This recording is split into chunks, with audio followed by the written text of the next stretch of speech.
और आज लेके आई हम आप सब लोगन के बीच में बिटिया के विवाह गीत। बहुत दर्दनाक गीत बाटे। बियाह गई के बिटिया अपने घरे जात हई तो देखा अपने बाबा से कहत हई कि का बाबा हम ही भार हो गए है, इतना भैंस गोरू गाय बछड़ा कुल राखे है, सबका खियावत पियावत है, सबका पेट भरत है, सबका पालन पोषण करत है, तो का हम ही अकेल जीव अपार भय है, हमहू दुई कवर तो खावे ज़्यादा ना तो हमहू के ही रह दा। तो बाबा देखा का जवाब देते हैं। आप लोग गीत के माध्यम से सुनिए, जैसन भी लागी कमेंट में अपन राय दी है। तो चले सुना जाएगी। मचिया ही बैठी हैं बेटी बढ़ई तीन, झाराई लंबी लंबी के सजी। मचिया ही बैठी हैं बेटी बढ़ई तीन, झाराई लंबी लंबी के सजी। ऐसन महलिया मैं छोड़ी कैसे रहबू, कैसे बीतबो दिन रात जी। ऐसन महलिया मैं छोड़ी कैसे रहबू, कैसे बीतबू दिन रात जी।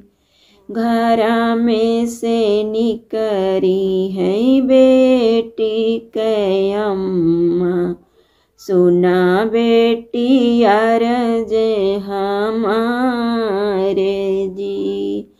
घरा में से निकरी है बेटी के अम्मा, सुना बेटी अर्ज हमारे जी। सोने कै सुगनवा मैये कई गढ़बू, रखबू मैं हृदय से लगाई जी। सोने कै सुगनवा मैये कई गढ़बू, रखबू मैं हृदय से लगाई जी। दुआरे से बोलाई बेटी के पापा, सुना धना अर्ज हमारे जी। दुआरा से बोलाई बेटी के बाबा, सुना धना अर्ज हमारे जी। सोने कै सुगनवा मैं तोड़ी कई बाहबू, बेटी पराए घर जाई जी। सोने कै सुगनवा मैं तोड़ी कई बाहबू, बेटी पराए घर जाई जी। यतनी बचन जब सुनी है बेटी, सुना बाबा अर्ज हमारे जी।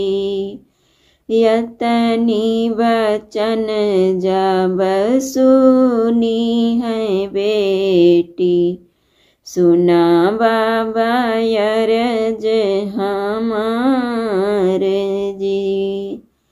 तोहरे तो हैं बाबा 1,00,000 गैया, भैंसी तो 1,00,000 करोड़ जी। तोहरे तो हैं बाबा 1,00,000 गैया, भैंसी तो 1,00,000 करोड़ जी। यतनी तो जीव बाबा रोजनी बाह्या, एक जीव हमरो अपार जी। यतनी तो जीव बाबा रोज निभाया। एक जीव हमरो अपार जी। जब तू ही रलू बेटी हमारी दुलारी, रख ल्यो मैं हृदय से लगाई जी। जब तू ही रहलू बेटी बारी दुलारी, रख ल्यो मैं हृदय से लगाई जी।